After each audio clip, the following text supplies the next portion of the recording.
Shalom, selamat sore. Perkenalkan, nama saya Aprilia Rante dengan NIRIM 1020218336. Di sini saya akan mempresentasikan tentang jenis-jenis supervisi pendidikan. Yang pertama itu supervisi korektif. Supervisi korektif adalah jenis pengawasan yang dilakukan dengan cara mencari kesalahan atau masalah dan membawanya ke perhatian pihak berwenang. Karena berfokus pada hal-hal yang cenderung negatif, jenis supervisi ini biasanya tidak berfungsi positif. Yang kedua yaitu supervisi pencegahan. Supervisi pencegahan adalah jenis pengawasan yang dilakukan dengan melihat ke depan dan membantu orang yang disupervisi untuk mengantisipasi situasi yang akan datang dan membuat rencana yang sesuai dengan situasi tersebut. Yang ketiga, supervisi kreatif.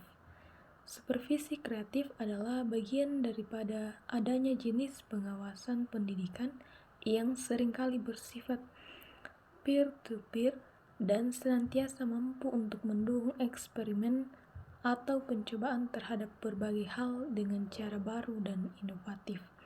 Yang keempat yaitu supervisi pelatihan.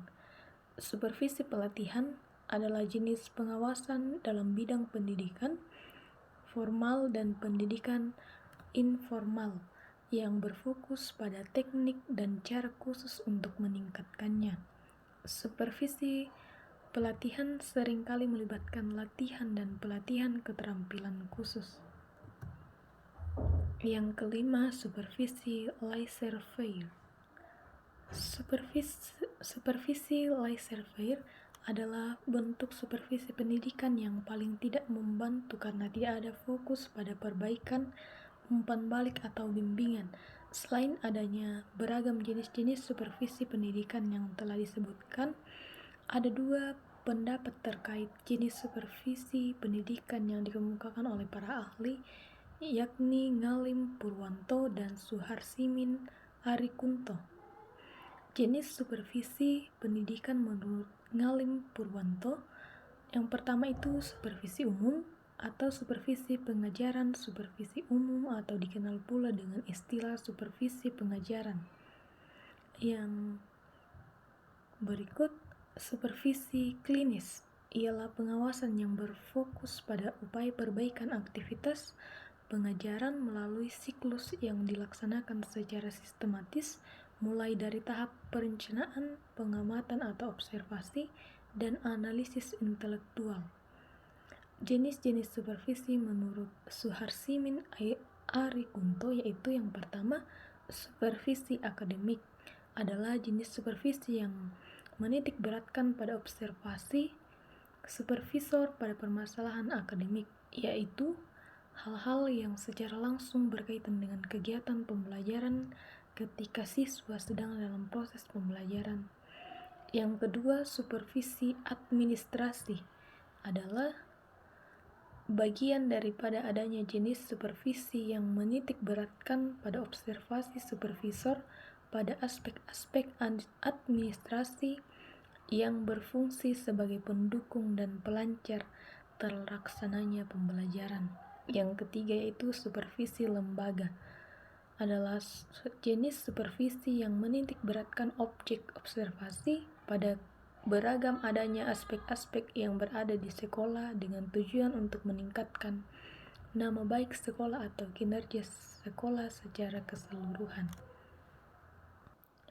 Adapun jenis supervisi menurut Sahertian, yang pertama itu supervisi konvensional adalah model supervisi yang menganut paham bahwa supervisor sebagai seseorang yang memiliki power atau kekuatan untuk menentukan nasib kepala sekolah dan guru. Dalam kegiatan supervisinya, supervisor yang bergaya konvensional akan melihat kesalahan kepada sekolah, guru, dan karyawan.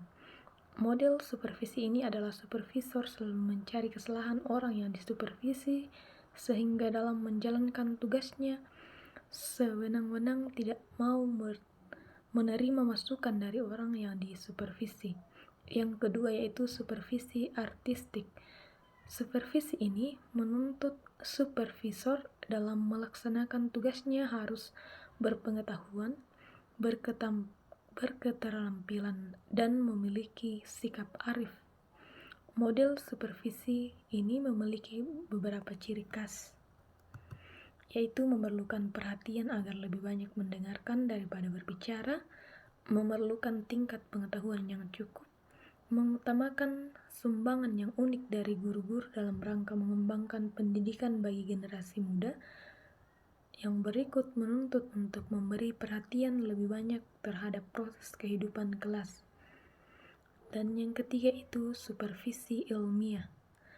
Adalah supervisi yang dilaksanakan pengawas atau kepala sekolah untuk menilai kinerja kepala sekolah atau guru dengan cara memberikan angket untuk diisi oleh kepala sekolah atau guru, kemudian dicari pemecahannya dilakukan dengan terencana, berkesinambungan, sistematis, menggunakan alat atau instrumen yang dibutuhkan untuk memperoleh data yang diperlukan secara baik dan apa adanya.